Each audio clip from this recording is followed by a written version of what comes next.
우리 좌우 앞에 있는 분들과 한번 환하게 웃으시면서 인사 한번 할까요? 아름다운 밤이에요. 행복한 밤입니다.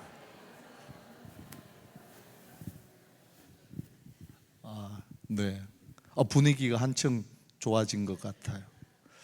왜 아름다운 밤일까요? 왜 행복한 밤일까요? 네.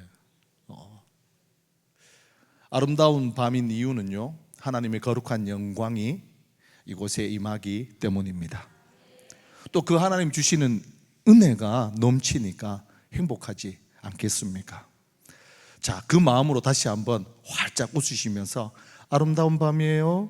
행복한 밤입니다. 인사합니다. 아름다운 밤이에요. 행복한 밤입니다. 하나님의 거룩한 영광이 임재하시는 가운데 주께서 주시는 은혜가 우리 성도들에게 가득하길 축복합니다. 말씀대로 순종해서 그 말씀대로 순종할 때 가정에서 그 열매가 100배, 직장에서 60배, 사업장에서 30배, 학교에서도 그렇게 열매 맺는 은혜가 있기를 예수 그리스도의 이름으로 축복합니다. 프랑스의 세계적인 철학자죠. 근대 철학의 시작을 여신 분인데요, 데카르트입니다. 데카르트. 한 번쯤 이름을 들어보셨죠? 그분이 남긴 유명한 말이 있습니다. 나는 사고한다, 그러므로 나는 존재한다. 사고, 이 생각 아닙니까? 사람은 생각하니까 인간답게 살 수 있습니다. 너무 멋진 말 아닙니까? 이런 멋진 말을 철학자만 할 수 있을까요? 그렇지 않더라고요. 오래전부터 우리나라 어른들이, 특히 부모님들이 이런 이야기를 자주 하셨어요. 생각 좀 하면서 살아라. 웃는 거 보시니까 이런 말을 많이 하기도 하고 또 듣기도 했는 것 같아요. 너는 어떻게 그렇게 생각 없이 사니? 요즘 말로 치면 문해야, 그런 뜻 아닙니까? 부끄럽지만 제가 어렸을 때, 청년 때 부모님한테 또 어른들한테 자주 들었던 말이 이런 말입니다. 동서양을 막론하고 생각 없이 말하고 행동하는 것만큼 인간답지 못하게 사는 것 없는 것 같아요. 혹시 성도님들 중에 이 말의 원조가 누군지 아시는 분 있을까요? 제가 궁금하더라고요. 아니, 동서양을 막론하고 생각에 대해서 이런 이야기를 하는데 도대체 이 말이 어디에서부터 나왔을까? 제가 답을 찾았습니다. 바로 하나님입니다. 하나님. 구약성경 잠언 23장 7절 말씀을 한번 보실까요? 대저 그 마음의 생각이 어떠하면 그 위인도 어떠하다고요? 그러하답니다. 무슨 말이죠? 생각이 바로 그 사람인 거예요. 도둑놈은 무엇을 생각할까요? 어떻게 하면 도둑질 할까? 이것만 궁리하는 거예요. 그래서 성경은 생각이 바로 그 사람이다 말해요. 제가 생각하면 머릿속에 떠오르는 두 사람이 있습니다. 제가 어렸을 때 농구의 슛도사로 유명한 분인데요, 이충희 선수예요. 아시는 분 있죠? 또한 세계적인 테너 가수인 파바로티입니다. 슛도사로 알려진 이충희 선수는요, 매일 하루 1000개의 공이 들어갈 때까지 연습을 했답니다. 그런데요, 이것보다 더 중요하게 연습한 것이 있어요. 뭐냐? 생각으로 슛을, 공을 넣는 거예요. 충분히 하고 난 다음에 됐다 싶으면 그때 비로소 진짜 공을 들고 농구장에서 골 넣는 연습을 한 거예요. 그 결과로 이충희 선수는 한국 농구 역사상 가장 슛을 잘 넣는 슛도사가 되었습니다. 세계적인 테너 가수인 파바로티도 마찬가지예요. 파바로티는 목소리로 노래를 연습하기 전 먼저 생각 속에서 충분히 연습을 했습니다. 충분히 연습을 했다, 그렇게 여기면 실제로 목소리를 내서 연습을 했습니다. 그래서 세계적인 테너 가수가 된 거죠. 신앙생활도 마찬가지입니다. 생각이 가장 중요합니다. 자문이 말하는 것처럼 생각은 바로 그 사람의 신앙과 또한 믿음이 녹아 있어요. 그래서 하나님은 사람을 볼 때 외모를 보는 게 아니라 무엇을 보신다고요? 중심을 보시는 거예요. 그 중심이 뭐예요? 마음의 생각입니다. 저는 이런 점에서 부러운 사람이 딱 한 사람이 있어요.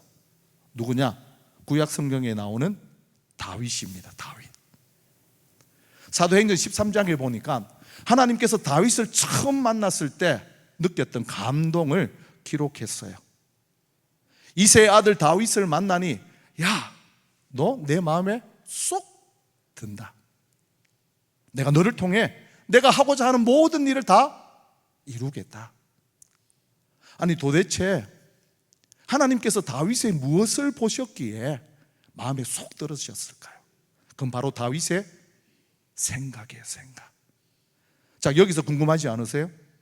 다윗은 날마다 무엇을 생각했기에 하나님을 그렇게 기쁘게 할 수 있었을까요? 다윗의 생각에는요, 하나님으로 가득 찼습니다. 하나님으로. 무엇으로 가득했다고요? 그렇죠. 하나님으로 가득했어요. 진짜냐고요? 정말입니다. 증거가 있어요. 제가 보여드리죠. 구약 성경 사무엘상 17장에 보면 아주 유명한 사건이 나옵니다. 당시 이스라엘의 왕은 사울이었어요. 사울이 잘 통치하고 있었는데 어느 날 블레셋 군대가 이스라엘을 쳐들어 왔습니다. 이 소식을 듣고 사울도 군대를 모아 적들이 오는 곳까지 나갔어요. 진을 쳤습니다. 이때 블레셋 진영과 이스라엘 진영이 기싸움을 벌이는데 주도권을 블레셋이 쥐었어요. 블레셋 장군 유명한 사람 있죠? 누구죠? 맞습니다. 골리앗이 아침 저녁으로 나와 하나님을 모독하고 이스라엘 왕과 군대를 모독했습니다.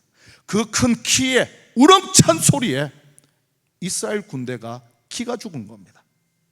누구 하나 그 앞에 나서서 블레셋 장군 골리앗과 대적하지 못했습니다.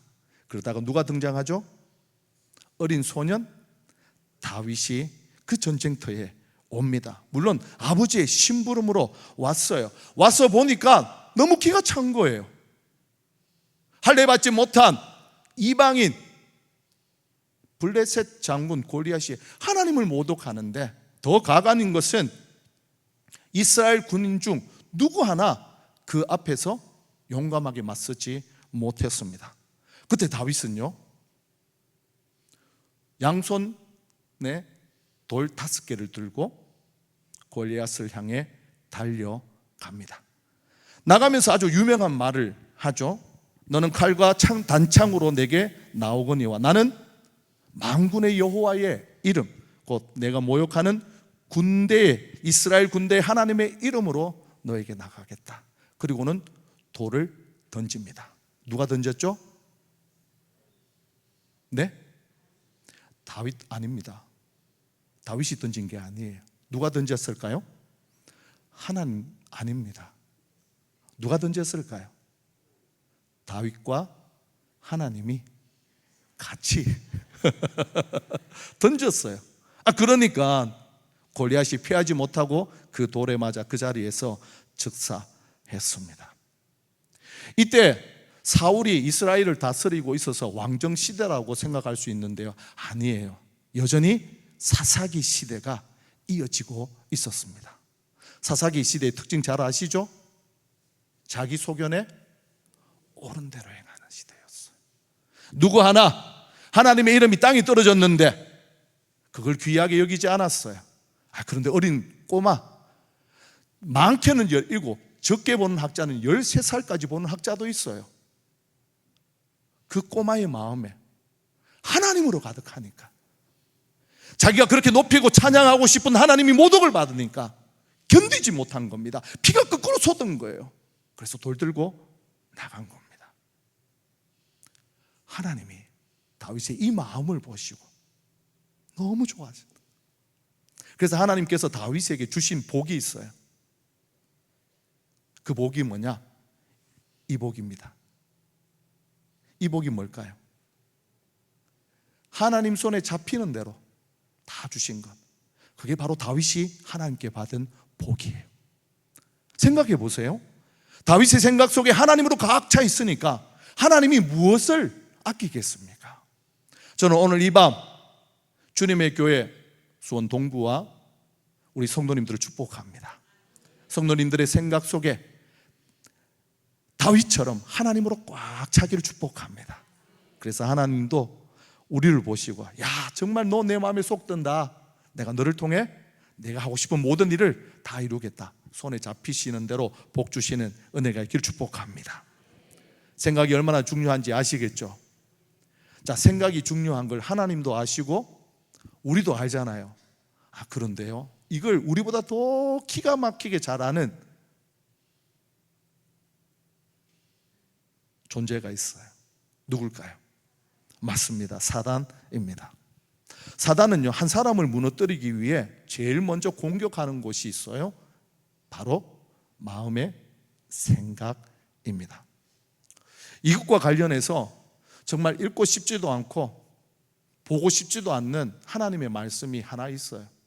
어찌 보면 가장 끔찍한 구절이지만 우리가 마음에 새기고 늘 생각하면서 자기를 돌아봐야 할 말씀이에요. 요한복음 13장 2절입니다. 요한복음 13장 2절에 보니까요, 마귀가 벌써 시몬의 아들 가룟 유다의 마음에 예수를 팔려는 무엇을 넣었다고요?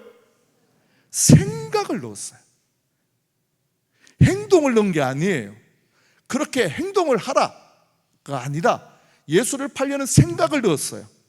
가룟 유다가 이후부터 뭘 했을까요? 예수님을 팔 기회를 찾으려고 동분서주합니다. 그리고 그 생각한 대로 예수님을 은 30에 받고 넘기죠. 이처럼 마음의 첫자리인 생각을 빼앗기니까 걷잡을 수 없는 곳으로 치닫습니다.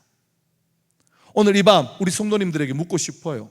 성도님들은 다윗과 가룟 유다 두 사람 중에 어느 쪽의 길을 걸어가고 싶으십니까? 당근이죠. 다윗 아닙니까? 다윗처럼 살고 싶어요. 하지만 많은 경우 다윗이 아니라 가룟 유다의 길을 걸어갑니다. 사단이 넣어준 생각을 쫓아가요. 예를 하나 들까요? 예수님이 제자들에게 형제가 잘못하면 몇 번을 용서하라고 했죠? 그렇죠. 70번에 7번을 용서하라고 합니다. 그런데 우린 용서하지 않잖아요. 여전히 내 마음속에 미워하는 사람 있지는 않습니까? 하나님 넣어주신 생각이 아니에요. 그럼에도 불구하고 그 생각대로 미워하지는 않습니까? 혹은 이런 부류의 사람들도 있어요. 하나님은 우리를 창조하시고 보시기에 심히 좋아하셨습니다. 이거 믿으세요?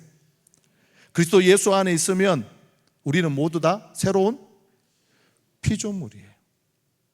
하나님이 그리스도와 예수 안에서 우리를 보시기에 심히 좋다, 너 정말 내 마음에 든다 말씀하시는데 나는 여전히 나를 정죄하고 판단하고 나는 세상에서 성공할 수 없다, 절망하며 살지는 않습니까?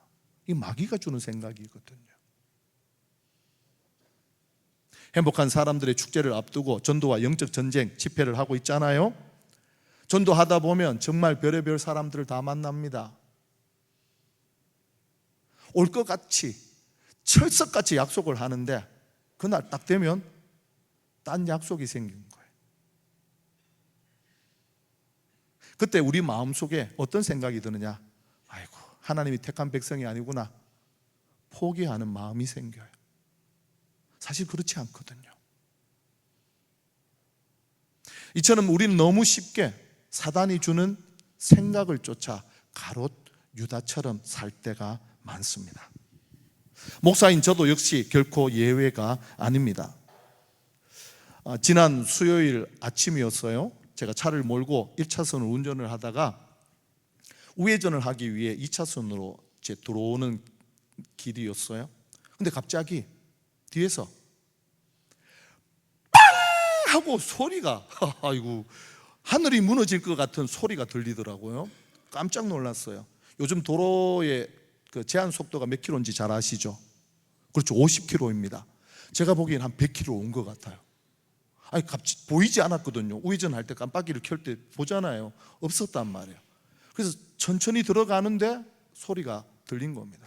깜짝 놀라서 브레이크를 밟았는데 그 뒤에서 오던 차가 제 왼쪽으로 지나가면서 저는 또 오른쪽으로 빠져나갈 수 있었어요. 그런데요, 그냥 지나갔으면 얼마나 좋았겠어요. 그 뒤에서 경적을 울린 차 조수석 창문이 내려오더라고요. 내려오면서 설교 시간에 할 수 있는 말은 아닙니다만, 제가 한 말이 아닙니다. 상대편에서 100km로 온 잘못한 사람이 창문을 딱 내리더니 개새끼야. 제가 그 말을 듣고는요, 어떻게 했을까요? 목사잖아요. 웃었습니다. 그리고 저는 이제 제 길로 가고 그분은 자기 길로 갔어요. 문제는 그 다음이에요. 운전해서 우측으로 빠져서 갑니다. 머릿속에, 생각 속에 개새끼, 개새끼, 개새끼. 이게 계속 생각이 나는 거예요.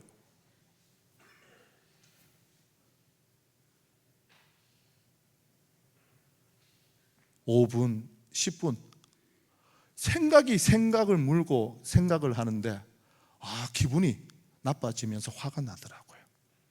그때 제가 마음과 생각 속으로 워워 하고 안정을 시켰습니다.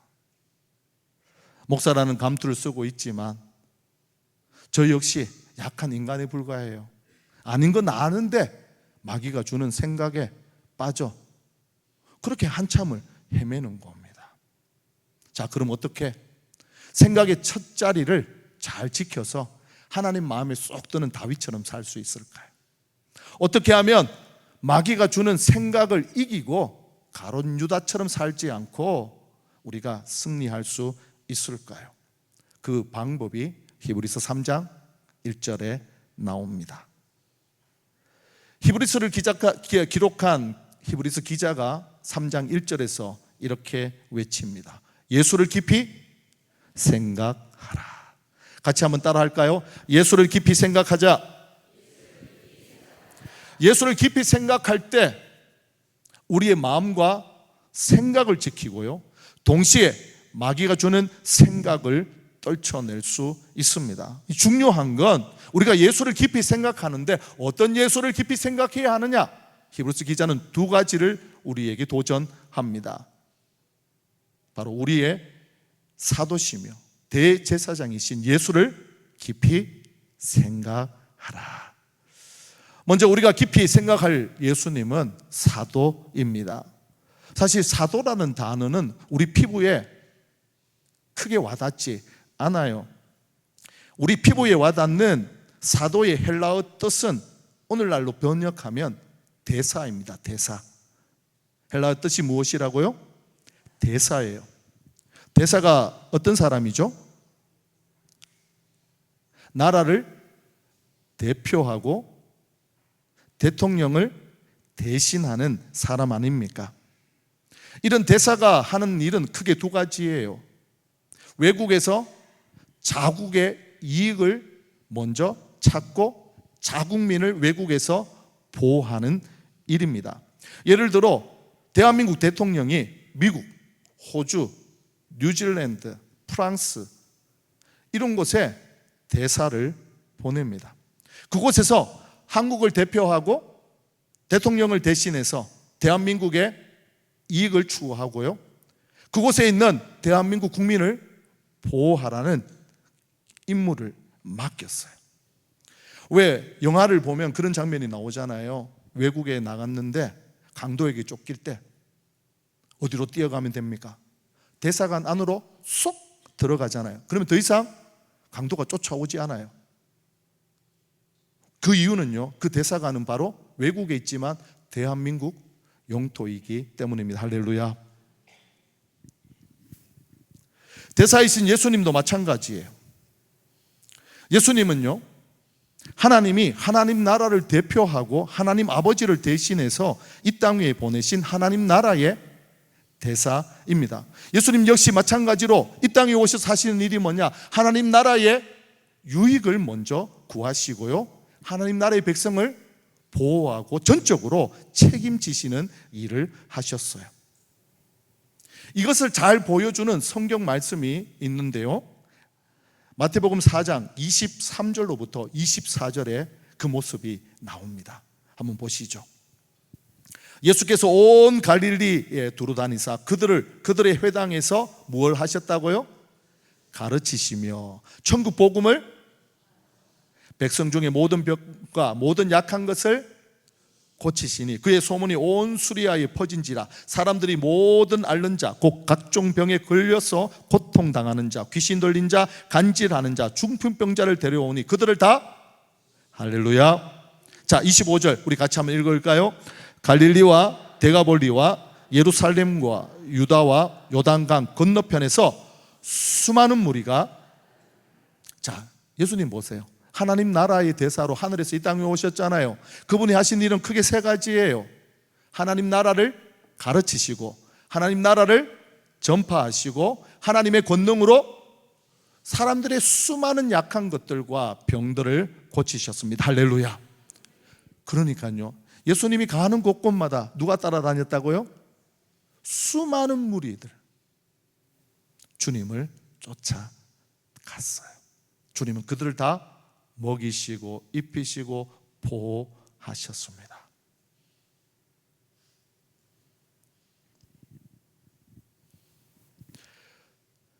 여기서 우리가 기억할 게 있습니다. 예수님께서 그렇게 하나님 나라를 이 땅 위에 가지고 오셨는데 마귀가 이걸 그냥 보고만 있겠습니까? 온갖 수단과 방법을 가리지 않고 방해하고요, 주님을 공격합니다. 저는 성경에 나오는 주님의 모습, 그리고 방해하는 사단의 그 행동들을 보면서 단어 하나가 생각이 났어요. 어떤 단어냐? 충돌이라는 단어가 생각났습니다. 예수님이 가는 곳곳마다 하나님을 믿고 주님을 따르는 자는 환영을 받지만 그 주님을 거부하는 사람들은요, 끊임없이 주님과 뭘 한다고요? 충돌하는 거예요.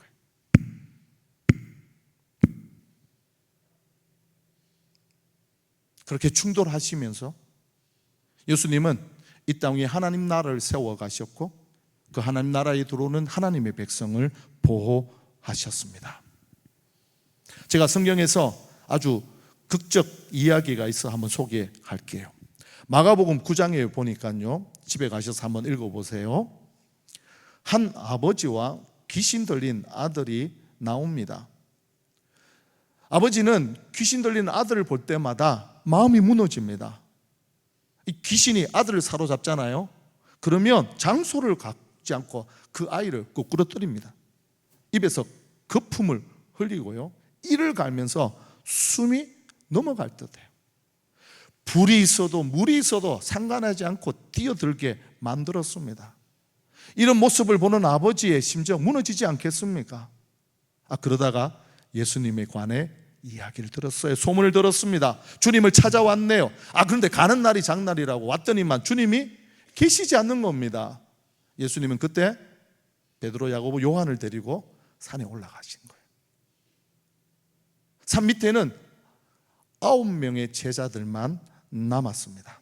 주님이 안 계시니까 제자들에게 부탁을 했어요. 귀신 들린 내 아들 좀 고쳐주십시오. 제자들은 자신 있었습니다. 왜냐고요? 이전에 수많은 귀신을 쫓아냈거든요. 병을 고쳤습니다. 근데 이번에는 안 된 거예요. 아버지의 마음이 더 무너집니다.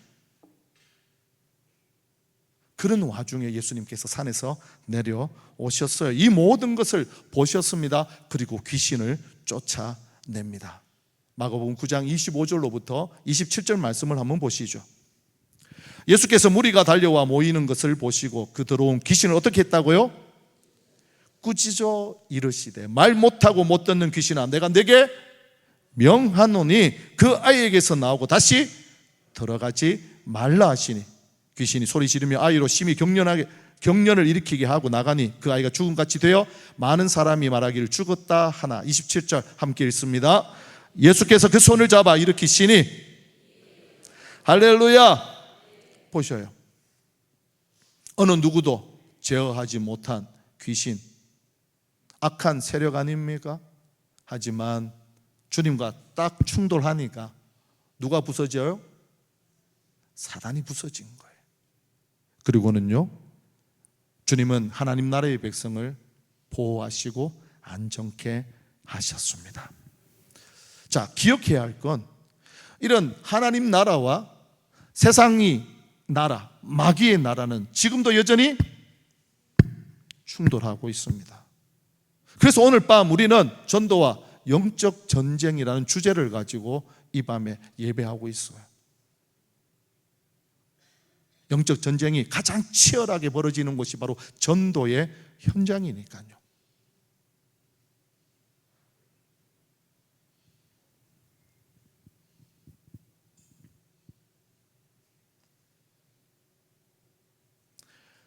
우리의 육신의 힘으로는 결코 제자들처럼 마귀를 이길 수 없습니다. 하나님 나라의 대사로 이 땅 위에 오신 예수 그리스도를 신뢰하는 믿음으로만, 그분의 이름으로만 사단의 괴계를 무너뜨리고요, 이 영적 전쟁에서 승리할 수 있습니다. 하나님 나라의 대사로 하나님 나라의 이익을 먼저 구하고 하나님 나라의 백성을 끝까지 지키는, 예수 그리스도를 깊이 생각하는 하나님의 백성이 되길 축복합니다. 그러면요, 생각에서부터 승리의 깃발을 우리는요 휘날리고요, 그 생각을 보신 하나님께서 다윗처럼 우리 삶에 하나님 손에 잡히는 모든 것들을 주시는 은혜가 있을 줄 믿습니다. 오늘 밤 그 은혜가 시작되기를 축복합니다. 자, 우리가요 사도이신 예수님을 깊이 생각하다 보면 또 생각해야 할 예수님의 모습이 하나 있어요. 그건 바로 대제사장입니다. 제사장이 어떤 사람이죠? 네, 맞아요. 쉽게 생각하면 하나님과 인간 사이에서 인간의 죄를 사하는 제사 드리는 사람, 이렇게 생각하면 돼요. 자, 이런 거죠. 사람이 죄를 지었습니다. 제사장은 죄 지은 사람의 죄를 용서받기 위해 동물을 잡아 그 피로 제사를 드립니다. 이게 제사장이 하는 일이에요. 그 중에서 대제사장은요 특별한 일을 행합니다. 매년 속죄일이 되면 이스라엘 백성의 모든 죄, 자신의 죄를 포함해서 이스라엘 백성의 모든 죄를 하나님께 속죄받는 제사를 드립니다. 이런 점에서 대제사장은요 속죄의 제사로 하나님과 인간을 연결하는 중재자입니다. 대제사장이신 예수님도 마찬가지예요. 하지만 인간 대제사장들과 다른 차이가 있습니다. 인간 대제사장들은요 매년 속죄일이 될 때마다 똑같은 제사를 반복해서 드렸습니다. 동물을 잡아 동물의 피로 하나님 앞에 속죄 제사를 드렸어요. 그러다가 그 대제사장이 죽으면 그 아들이 그 직을 이어받아 제사를 하나님 앞에 드렸습니다. 반면에 우리의 대제사장이신 예수님은 단번에, 그것도 영원히 우리 죄를 속죄하는 제사를 드렸습니다. 동물의 피가 아니라 자신의 피로 십자가에 달려 우리의 죄를 영원히 용서해 주셨습니다. 그래서 우리에게 있는 대제사장은 유일무이하신 예수 한 분밖에 없습니다. 이런 대제사장을요 아주 흥미롭게 번역한 성경이 하나 있어요. 라틴 성경인데, 라틴 성경을 보니까 대제사장을 교량을 세우는 자, 다리를 놓는 자라고 번역을 했어요. 야, 기가 막힌 번역 아닙니까?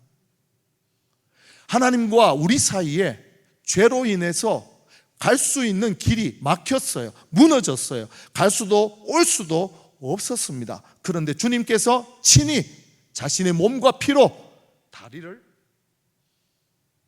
놓으셨어요. 그래서 하나님은 십자가에 죽으신 대제사장이신 예수님을 다리 삼아 우리에게로 오시고요, 우리는 십자가에 달려 죽으신 예수 그리스도를 다리 삼아 하나님께로 나갑니다.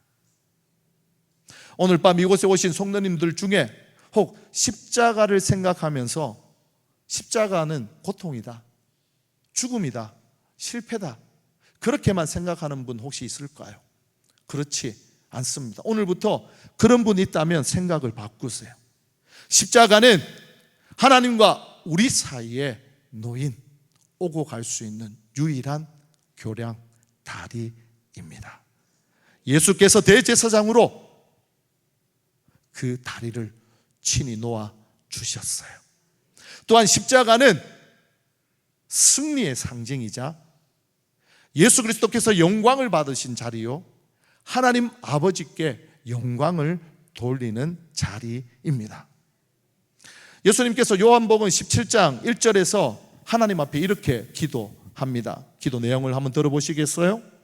예수께서 이 말씀을 하시고 눈을 들어 하늘을 우러러 이르시되 아버지여, 때가 이르렀으니, 이 때가 어느 때를 말하죠? 십자가에 못 박혀 죽을 때입니다. 그렇게 십자가에 못 박혀 죽는 시간이 왔는데, 그렇게 죽는 것이 아들을 영화롭게 하사 아들로 아버지를 영화롭게 하게 하옵소서. 하나님 아버지께서 아들을 이 땅에서 가장 영화롭게 영광스럽게 만드는 자리가 십자가래요. 피 흘려 죽는 그 모습이 하나님 아버지께 영광을 돌리는 모습이랍니다. 예수님의 이 기도를, 예수님의 십자가의 죽음을 바울이 빌보서 2장 5절로부터 8절에서 2장 5절로부터 11절에서 이렇게 해석했어요. 그 중에서 8절로부터 11절 말씀을 한번 보시죠. 사람의 모양으로 나타나사 자기를 낮추시고 죽기까지 복종하셨으니 곧 십자가에 죽으심이라. 19절 첫 단어가 중요해요. 어떤 단어죠? 이름으로. 하나님이 그를 지극히 높여 모든 이름 위에 뛰어난 이름을 주사 하늘에 있는 자들과 땅에 있는 자들과 땅 아래에 있는 자들로 모든 무릎을 예수의 이름에 꿇게 하시고, 11절 함께 읽습니다. 모든 입으로 예수 그리스도를 주라 시인하여 하나님 아버지께 영광을 돌리게. 할렐루야. 오늘부터, 지금 이 시간부터 십자가에 대한 생각을 바꾸세요. 십자가는 더 이상 고통, 죽음, 저주가 아니에요. 십자가는 승리이며 영광이며 하나님께로 갈 수 있는 다리입니다. 할렐루야. 예수께서 그 일을 행하셨어요. 대제사장으로 이 일을 행하신 겁니다. 그래서 히브리서 기자가 오늘 우리에게 도전합니다. 예수 그리스도를 깊이 생각하라. 이 땅에 하나님 나라를 가지고 오신 하나님 나라 대사이신 예수님을 깊이 생각하라. 우리 죄를 대신 지시고 십자가에 죽으신 대제사장이신 예수를 깊이 생각하라. 이 예수를 깊이 생각할 때 우리는 더 이상 마귀의 생각에 끌려다니지 않고요, 하나님으로 가득하고 주님으로 가득한 하나님 나라의 백성이 됩니다. 여기에서 영적 전쟁이 끝장이 나는 거예요. 생각에서 승리한 자만이, 예수를 깊이 생각하며 그 예수로 가득한 자만이 가정에서, 직장에서, 사업장에서, 학교에서, 세상 가운데서도 똑같이 승리할 수 있습니다.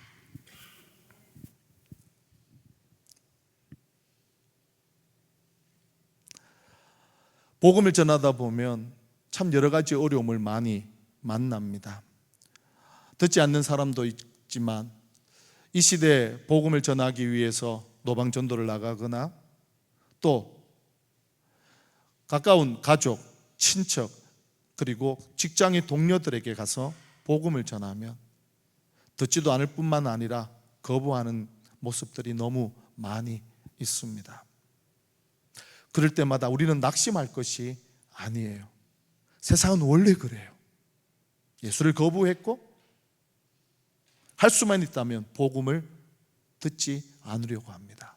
그때 우리는 낙심할 것이 아니라 이 땅 위에 하나님 나라를 가지고 오신 예수 그리스도를 더 깊이 생각하며 더 복음을 전할 때 성령께서 그 복음 전하는 우리를 통해 하나님의 백성을 구원하실 줄 믿습니다. 제가 섬기는 주님의 교회 산서울 교회인데요, 코로나 이전까지 매년 선교를 떠났습니다. 올 2월에도 다녀왔고요. 청년들은 이제 7월 선교를 앞두고 지금 훈련하고 있습니다. 저희가 간 선교지 중 하나가 필리핀 일로일로라는 지역인데요, 그곳에 가면 쓰레기 마을이 있어요. 그곳에 제가 처음 갔을 때 깜짝 놀란 게 한두 가지가 아니에요. 쓰레기를 중심에 두고 벽을 만들어 그 벽 가에 사람들이 살아요. 놀라운 건, 정말 끔찍한 건 우리가 상상도 할 수 없는 건데, 돼지를 키우는데 돼지우리가 있고 바로 그 옆에 벽도 없이 사람이 살아요. 쓰레기를 분리해서 하루에 $1로 사는 지역입니다. 그렇게 사는 것도 참 서러운데 가보면 병든 사람이 그렇게 많더라고요.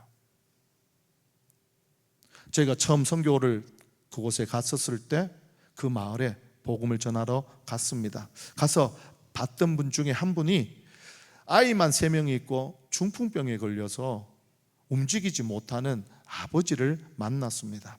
인간적인 마음에 가지고 갔던 돈을 헌금해서 드리고 오면 위로도 될 것 같고 힘도 될 것 같았어요. 그러다가요, 이렇게 돈만 주고 우리가 떠나버리면 돈을 다 쓰고 난 다음에 정말 이분에게 필요한 게 무엇일까 고민을 하다가 복음을 전했습니다. 대사이신 예수 그리스도, 대제사장이신 예수 그리스도의 복음을 전했어요. 근데요, 놀라운 건 그분이 예수님을 영접했습니다. 어떤 일이 일어났을까요? 중풍병이 낫지 않았습니다. 나았으면 좋았을 것 같은데, 그래도 예수님을 영접했잖아요. 환한 얼굴로 미소 짓는 모습을 보고 돌아왔어요. 자, 그리고 1년이 흘렀습니다. 그리고 다시 그곳에 갔어요. 기적이 일어난 겁니다. 저희가 복음을 전하고 난 다음에 하나님께서 그분을 치료하신 거예요. 우리는 떠나갔지만 하나님 나라의 대사이시고 대제사장이신 예수님께서 그분을 보호하시고 치료하셔서 일어나 우리를 마주하며 집 안으로 저희를 들어오게 해주셨어요.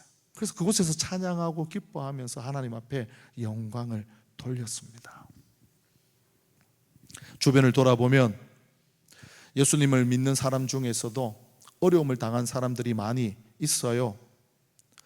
낙심한 분들도 많이 있는데 그런 분에게 필요한 것도 역시 예수 그리스도입니다. 몇 년 전인데요, 저는 대구 근교에 있는 경산중앙교회에서 첫 사역을 했습니다. 그곳에서 한 12년 정도 사역을 하다가 도오는 목사님과 함께 서울 한성교회에 왔어요. 지금은 산서울교회를 섬기고 있는데요, 어느 날 경산중앙교회 집사님이 저에게 전화가 왔어요. 목사님, 제 딸이 서울 아산병원에 입원해 있는데 한번 기도 좀 해주세요, 부탁을 하시더라고요. 그래서 제가 토요일에 그 전화를 받고 바로 달려갔습니다. 가서 보니까 20대 자매예요. 근데 몸무게가 27kg까지 빠진 거예요. 병원에서는 이유를 몰라요. 병명을 찾을 수 없는 겁니다. 몇 개월째 그 자매 어머니랑 자매가 함께 병원에 있었는데 제가 가보니까 둘 다 낙심을 한 거예요.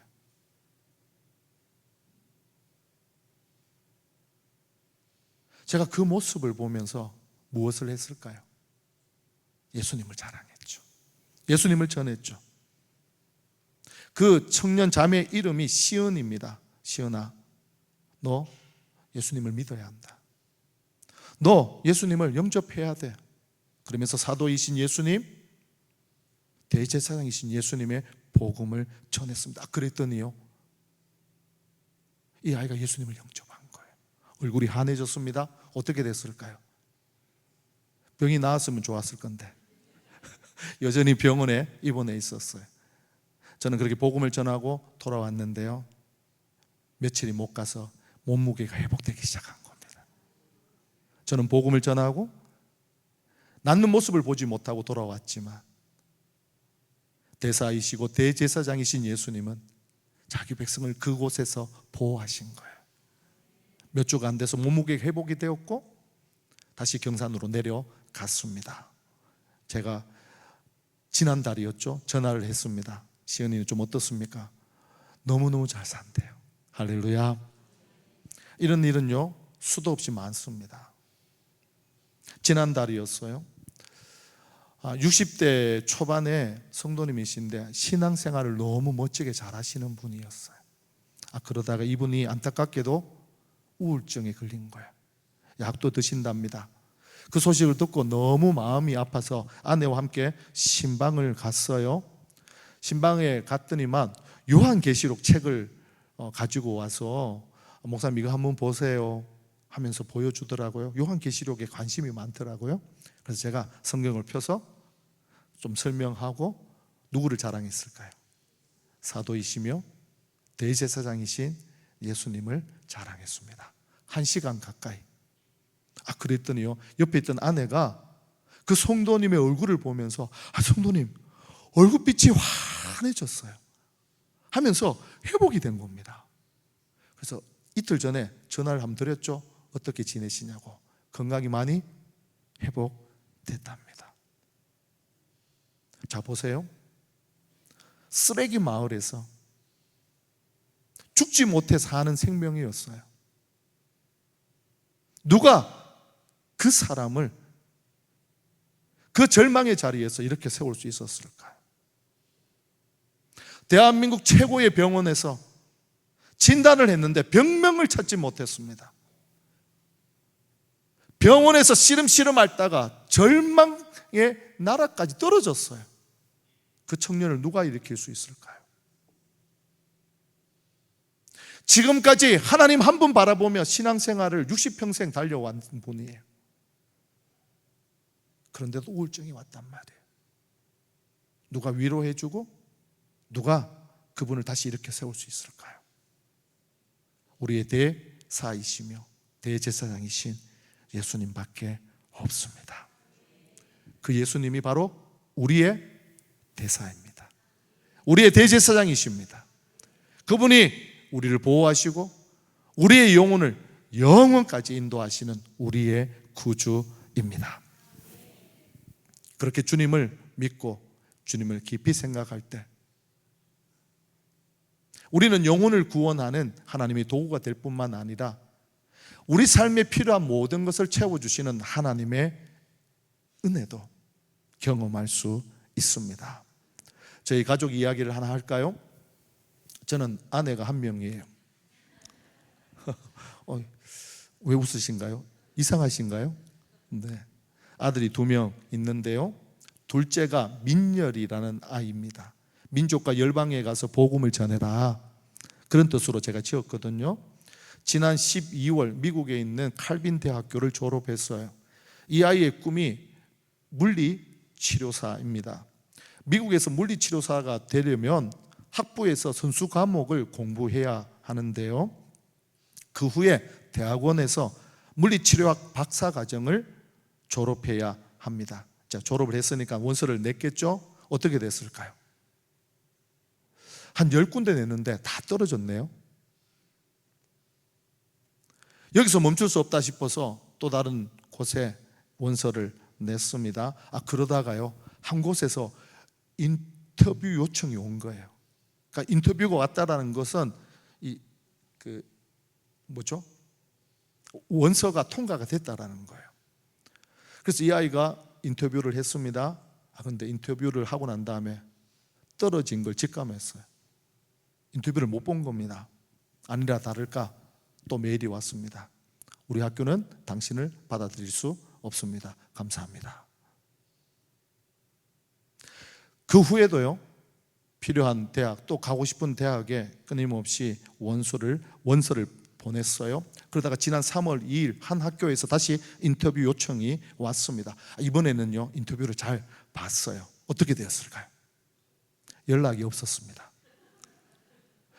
인터뷰할 때는 2주 안에 연락을 주겠다 했는데 연락이 오지 않았습니다. 그러다가 지난 고난 주간을 맞이했을 때인데요, 이때 민열이가 모든 미디어를 끊고 성경을 읽으며 특세에 참여하고 기도했습니다.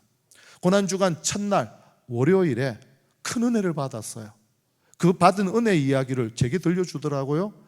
제가 감동을 받았습니다. 민열아, 너 그 받은 은혜 그대로 거짓말 하지 말고 정확하게 적어서 미국에 원서 낸 대학교에 보내라. 그랬더니 이 아이가 그 내용을 보냈어요. 한번 소개할까요? 저는 지금 팀 켈러 목사님이 쓰신 탕부 하나님이라는 책을 읽고 있습니다. 그 책을 읽으면서 저는 제가 처한 상황을 통제할 수 없음을 알았습니다. 모든 통제권, 주권이 오직 하나님에게만 있음을 알았습니다. 하나님은 자신의 선하신 뜻을 위해 이 세상을 통제하기에 저는 하나님 앞에 감사할 뿐입니다. 이번 주는 고난주간입니다. 그래서 한 주간 예수님의 고난에 대해 묵상하며 보내는 중입니다. 이 아이가 그 원서를 낸 학교 이름이 메사이아입니다. 메사이아 대학교는 제가 가장 가고 싶은 학교입니다. 왜냐하면 그리스도 중심의 가치관을 학교 이념으로 삼기 때문입니다. 사실 저는 원서를 준비하고 인터뷰하면서 제 자신이 얼마나 부족한지 알았습니다. 그럼에도 하나님께서 은혜로 여기까지 인도하셨음을 알았습니다. 그래서 더욱더 하나님을 위해 살고 싶습니다. 제가 메사이아에 합격한다면 저는 하나님을 예배하고 사랑하고 섬기는 일에 헌신하겠습니다. 저는 지금까지 저의 기독교 신앙을 학교 수업에 어떻게 적용하나 늘 고민했습니다. 그러다가 마침내 저는 메사이아 대학교의 모토에서 그 답을 찾았습니다. 그러므로 메사이아 대학교는 제가 꿈꾸던 바로 그 학교입니다. 저는 하나님이 저를 물리치료사로 부르셨다는 소명이 있습니다. 저는 이 소명을 이루면서 하나님을 영화롭게 하고 싶습니다. 이 내용을 행정 담당하는 직원에게 3월 25일 날 보냈습니다. 고난주간 첫째 날 월요일이었어요. 이분이 이 편지를 받고 답장을 보냈어요. 민열, 내가 보낸 편지를 보니 내가 어떤 사람인지 알겠다. 나는 큰 감동을 받았다. 지금 내가 처한 상황에 대한 너의 생각 참 놀랍구나. 그래서 너의 편지를 프로그램 총책임자에게 전달해서 너의 서류를 다시 검토하도록 하겠다. 이 답장이 부활절이 지난 4월 2일에 화요일이었습니다. 왔어요. 그리고 3일 뒤였죠. 4월 5일 금요일. 그러니까 미국 시간으로 학교에 출근했을 때인데 한국 시간으로 그때 한 밤 11시쯤이었습니다. 메사이아 대학교에서 민열이에게 합격 통지서를 보냈습니다. 왜요? 그 내용이 너는 우리가 찾던 바로 그 학생이다.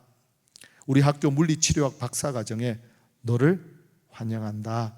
내가 하나님의 물리치료사가 되도록 학교는 최선을 다해 돕겠다.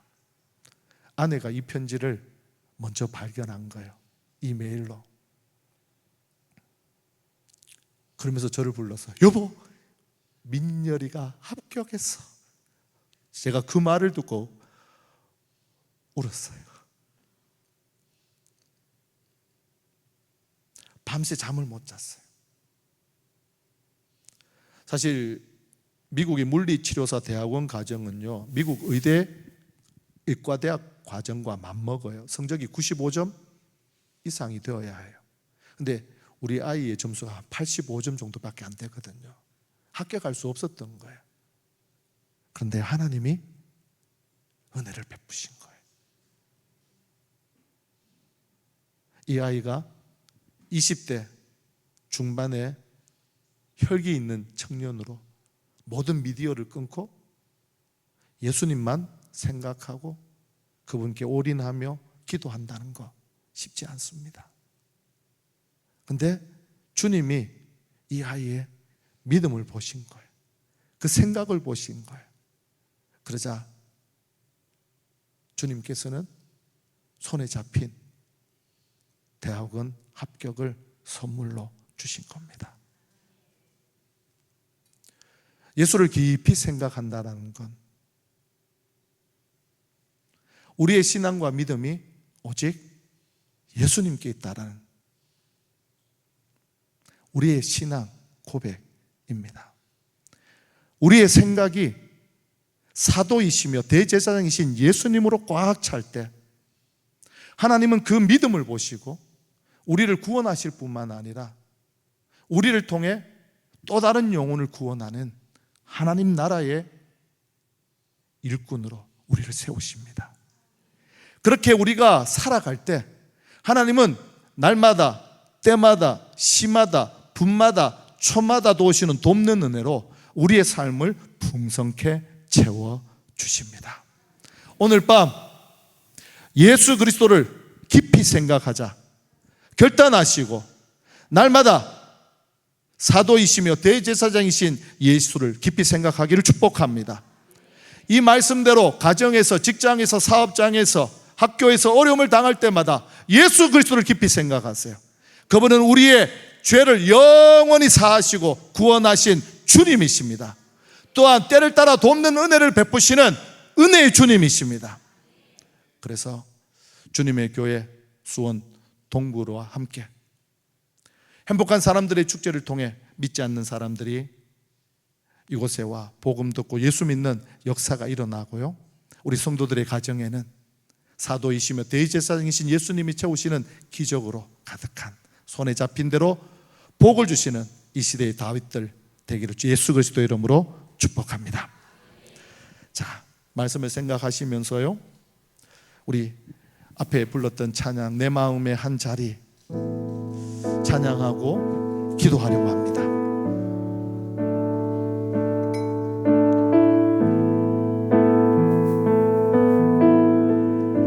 우리들을 위하여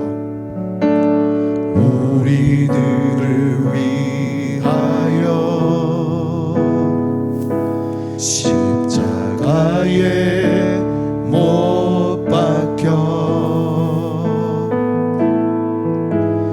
모든 죄를 용서하사 의인 삼아 주신 주. 어떤 일이 있어도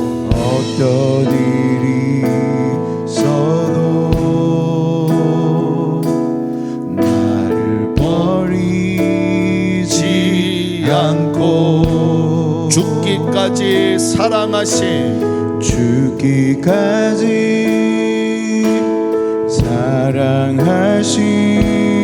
나의 귀한 예수님. 내 마음의 한 자리, 내 마음의 한 자리, 가장 귀한 그 자리, 가장 귀한 그 자리. 주 오셔서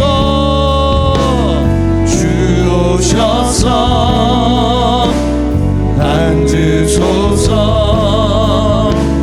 주님만 나의 보배. 내 마음의 한 자리, 내 마음의 한 자리, 가장 귀한 그 자리, 가장 귀한 그 자리. 주 오셔서 다스리소서. 주님만 나의 영광. 두 손을 높이 듭니다. 내 마음의 한 자리, 내 마음의 한 자리, 가장 귀한 그 자리, 가장 귀한 그 자리. 주 오셔서 이 밤에 주셔서 앉으소서. 주님만 나의 복, 내 마음의 한 자리, 내 마음의 한 자리, 가장 귀한 그 자리, 가장 귀한 그 자리 주셔서 다스리소서. 주셔서 다스리소서. 주님만 나의, 두 손을 높이 든 채로 기도합니다. 주여, 나의 마음의 생각이 첫자리에 오셔서 나를 다스려 주옵소서. 나의 생각이 예수 그리스도로 꽉 차게 하옵소서. 대사이신 예수 그리스도를 깊이 생각하고 대제사장이신 예수 그리스도를 깊이 생각하는 믿음의 사람 되게 하옵소서. 주의 이름을 잡고 기도합니다. 주님 찾습니다. 주의